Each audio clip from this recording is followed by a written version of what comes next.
आशा करते हैं आप लोग अच्छे होंगे। आज हम लोग ऑनलाइन क्लासेस के माध्यम से आपके पाठ्यक्रम से संबंधित अध्याय समास करेंगे। समास का मतलब होता है दो पदों का जुड़ना। इसको पहले हम लोग उदाहरण के माध्यम से देखेंगे, उसके बाद परिभाषा को समझेंगे। राजा का पुत्र राज,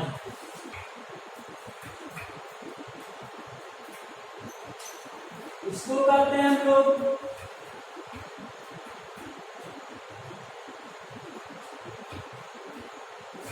पूर्व पद,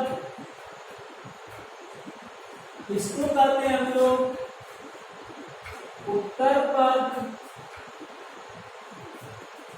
और इसको हम लोग कहते हैं समस्त पद।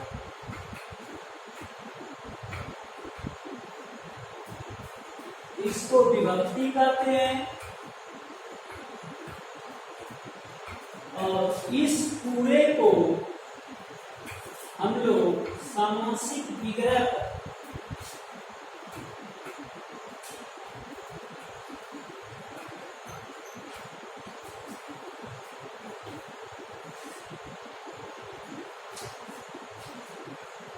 समास, दो पदों को जुड़ने को समास कहते हैं। दो या दो से अधिक पदों को जुड़ने को विस्तार से, जब दो या दो से अधिक पद अपने बीच की विभक्ति को छोड़कर आपस में मिल जाते हैं उसे समास। पहला पद जो है राजा हुआ, दूसरा पद पुत्र हुआ और विभक्ति जो है इसको छोड़ दिया, उसके बाद दोनों जब मिल गया तो समस्त पद का जो निर्माण हुआ उसी को हम लोग समास करते हैं। समास के और भी घटक है और पूर्व पद, जब समास का विग्रह किया जाता है, जब समस्त पद का विग्रह, जैसे राजपुत्र, इसका विग्रह किया गया राजा का पुत्र, इसमें पहला पद है उसको हम लोग पूर्व पद कहते हैं और दूसरे वाले पद को हम लोग उत्तर पद कहते हैं और बीच वाले को विभक्ति कहते हैं पद शब्द। अब समासिक विग्रह, जब समस्त पद को अलग किया जाता है या फिर समस्त पद को अलग करने की प्रक्रिया को ही समासिक विग्रह कहते हैं। इसे हम लोग देखेंगे, जब दो या दो से अधिक पद अपने बीच की विभक्ति को छोड़कर आपस में मिल जाते हैं उसे समास कहते हैं। समास के कुछ अवयव हैं, घटक हैं, तत्व हैं, पूर्व पद, उत्तर पद, विभक्ति, समासिक विग्रह। जब समस्त पद को अलग अलग किया जाता है, जब समास का समासिक विग्रह किया जाता है तो उसमें पहले पद को पूर्व पद और दूसरे पद को उत्तर पद कहते हैं और सब कुछ मिलकर जो शब्द बनता है उसे समस्त पद कहते हैं और बीच वाला जो होता है उसको विभक्ति कहते हैं, जो कारक का विभक्ति होता है। और समासिक विग्रह, जब समस्त पद को अलग अलग किया जाता है या समास को समासिक विग्रह अलग अलग किया जाता है, समास के पदों को उन्हें हम समासिक विग्रह करते हैं। फिर से इतने चीज को हम परिभाषित करते हुए सीखेंगे। पहले समास,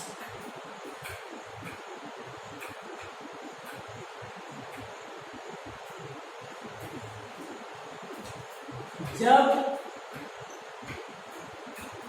दो या दो से अधिक पद अपने बीच की विभक्ति को छोड़कर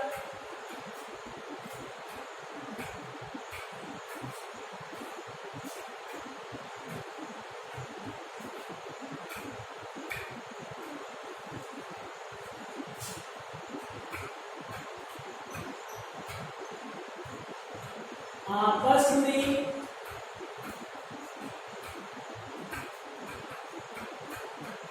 मिल जाते हैं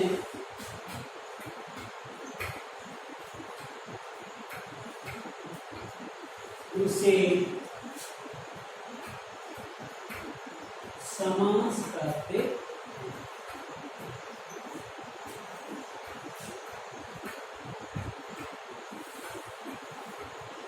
जैसे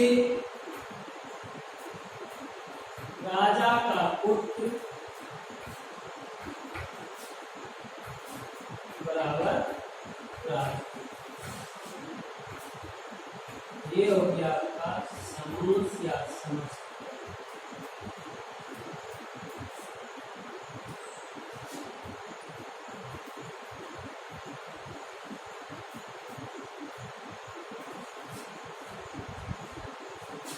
अब इसमें आने वाले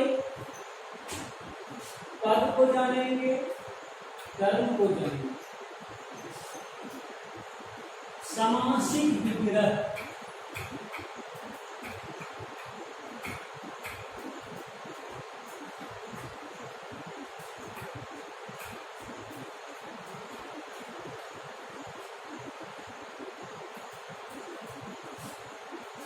जब समस्त पद को अलग अलग किया जाता है या फिर उन दोनों शब्दों के बीच संबंध स्पष्ट किया जाता है, उसे समासिक विग्रह कहते हैं। लिखेंगे, जब समस्त पद को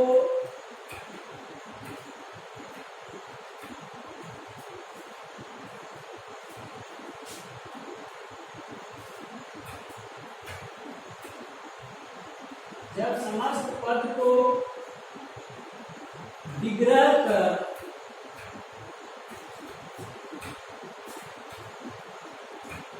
अलग अलग किया जाता है,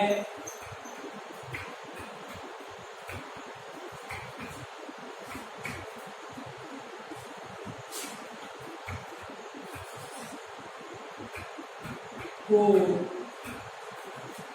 उसे सामासिक विग्रह कहते हैं।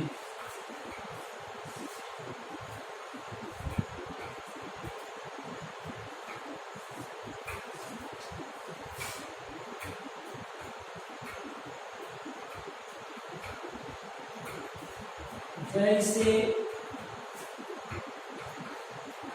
पाठशाला, ये क्या हुआ? समस्त पद हुआ।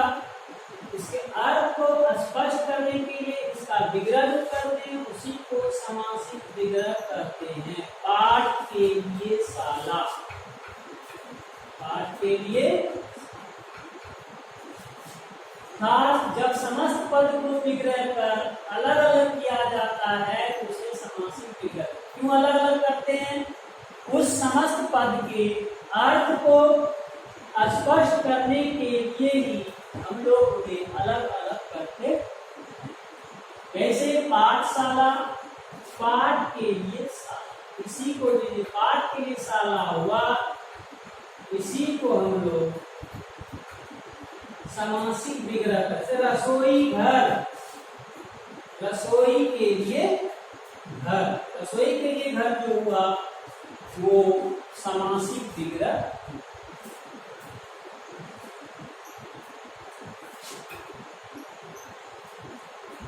समस्त पद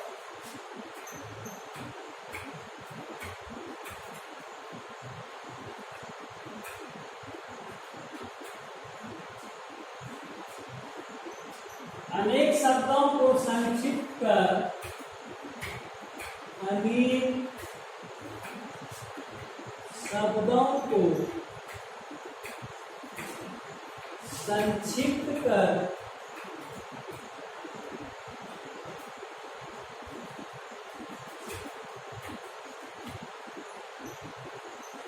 जो नया शब्द बनता है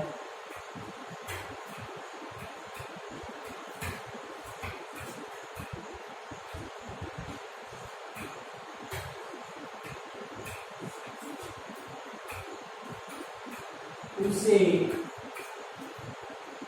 समस्त पद कहते हैं।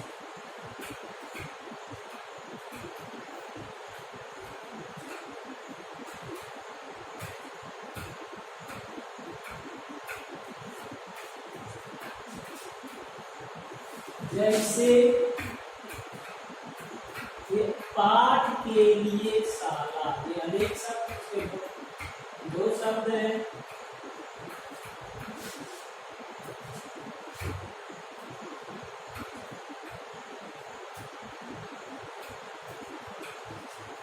पाठ के लिए इसका जो समस्त पद होगा एक रूप में पाठशाला, इसी को हम लोग क्या कहेंगे, समस्त पद। अनेक शब्द मतलब दो से अधिक जो शब्द है, इसको जब एक करके हम नया शब्द बनाते हैं, उसी को हम लोग समस्त पद कहते हैं। अब आगे हम लोग देखेंगे पूर्व पद, पूर्व पद एवं उत्तर पद। पूर्व पद एवं उत्तर पद। जब समस्त पद को अलग अलग किया जाता है, जब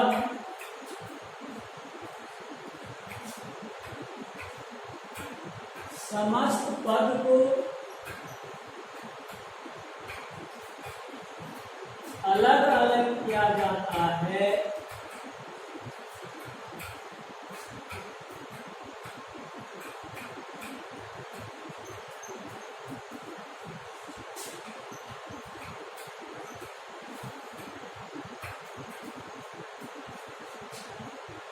तो पहले पद को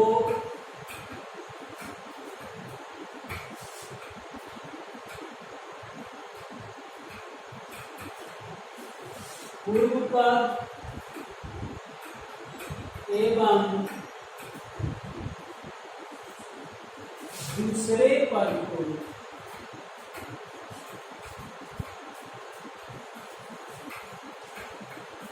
उत्तर पद कहते हैं।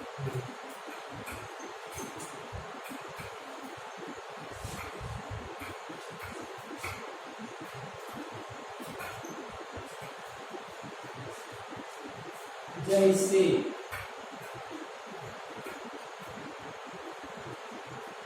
मान लिया जाए पाठशाला, ये समस्त पद हुआ, इसको हम अलग अलग किए, पाठ के लिए शाला, ये बीच वाला विभक्ति हुआ, और ये तो हुआ पहला पद, इसको हम लोग पूर्व पद कहेंगे, और ये दूसरा जो हुआ इसको हम लोग उत्तर पद कहेंगे। जब समस्त पद को,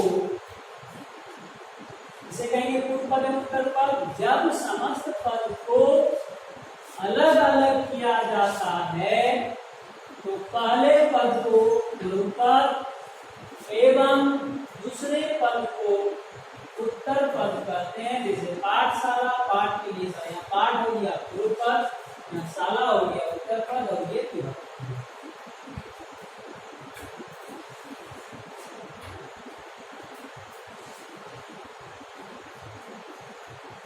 अब देखेंगे समास के भेद। समास के 6 भेद होते हैं। समास के कितने भेद होते हैं?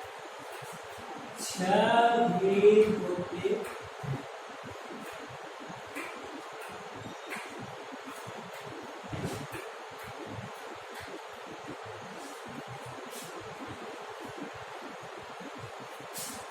पहला अव्ययी भाव समास। पहला कौन सा समास है? अव्ययी भाव समास। दूसरा कर्मधारय समास।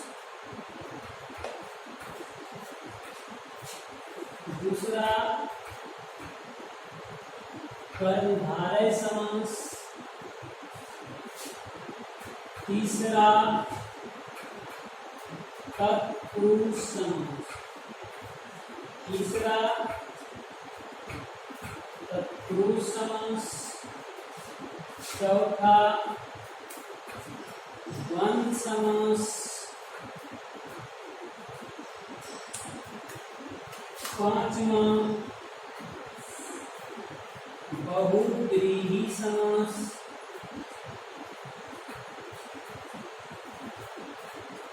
और छठा द्विगु समास।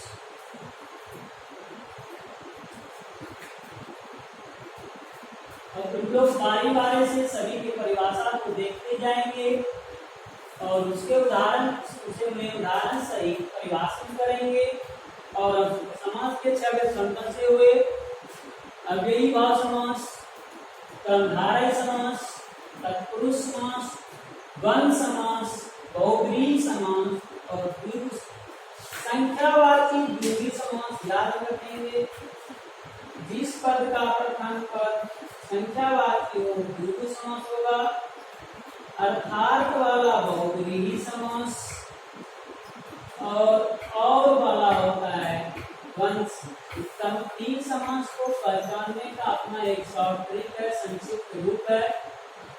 और वाला जितना भी आया विग्रह करके द्वंद्व समास, अर्थार्थ वाला का जो 2 मीनिंग दे बहुव्रीहि समास और संख्यावाची द्विगु। अब हम लोग बारी बारी से सभी समास को परिभाषित करते जाएंगे और उदाहरण सहित उसको देखते जाएंगे।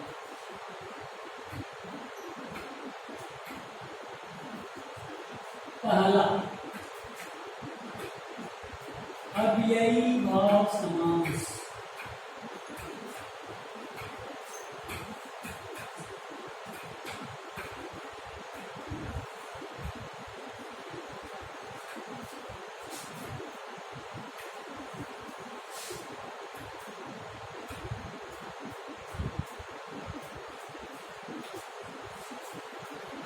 जिस समास का पहला पद अव्यय हो,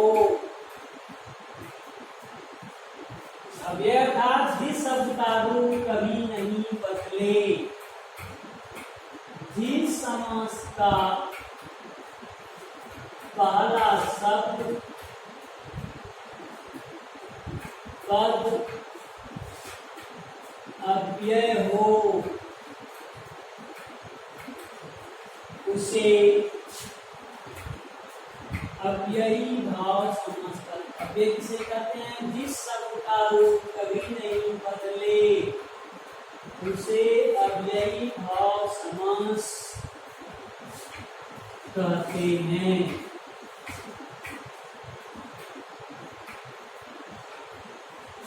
जैसे यथाशक्ति, शक्ति के अनुसार। इसमें शक्ति क्या है? अव्यय। यथाशक्ति, शक्ति के अनुसार। यथासंभव, जैसा संभव हो। यहाँ संभव क्या है?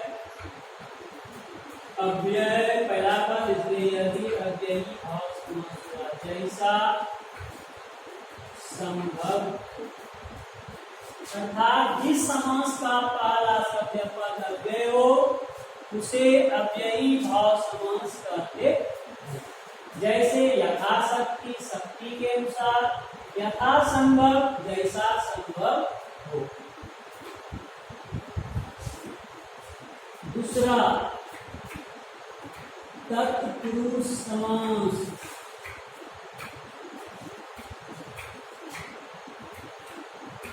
जिस समास का कोई भी खंड प्रधान नहीं हो, जिस समास का अंतिम खंड प्रधान, जिस समास का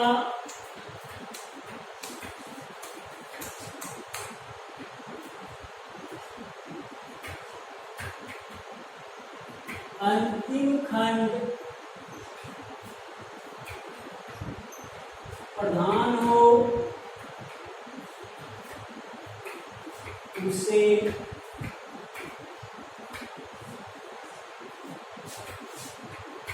तत्पुरुष समास कहते हैं। जिस समास समास का अंतिम खंड प्रधान हो उसे तत्पुरुष समास कहते। जैसे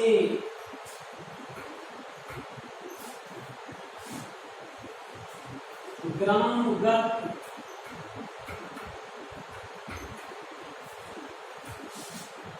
ग्राम को गया हुआ, जाने का जो भाव है ये क्या है, प्रधान है।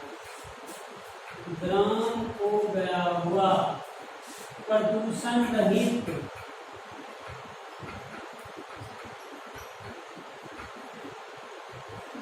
प्रदूषण से रहित।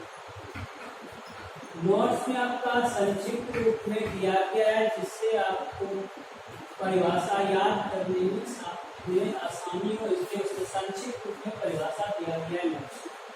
जिस समास का अंतिम खंड प्रधान हो उसे तत्पुरुष समास कहते हैं। जैसे ग्रामगत, ग्राम को गया हुआ, प्रदूषण रहित, प्रदूषण से रहित, राजा का पुत्र, राजपुत्र, रसोई घर, रसोई के लिए घर, पाठशाला, पाठ के लिए।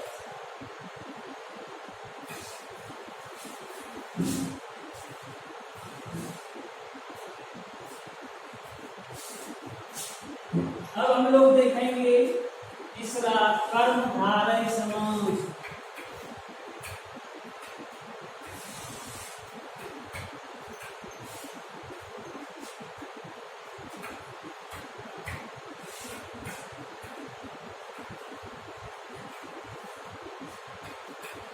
जिसमें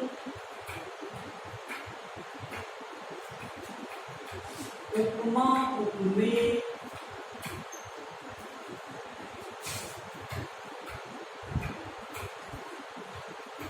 या विशेष विशेषण का बोध हो,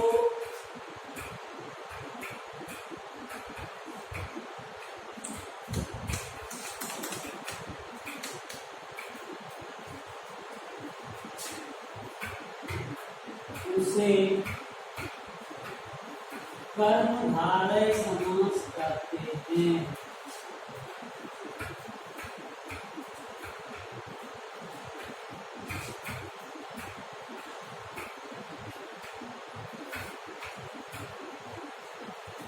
जैसे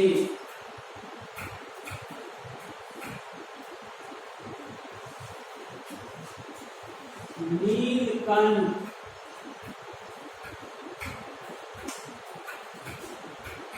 नीलाकंठ,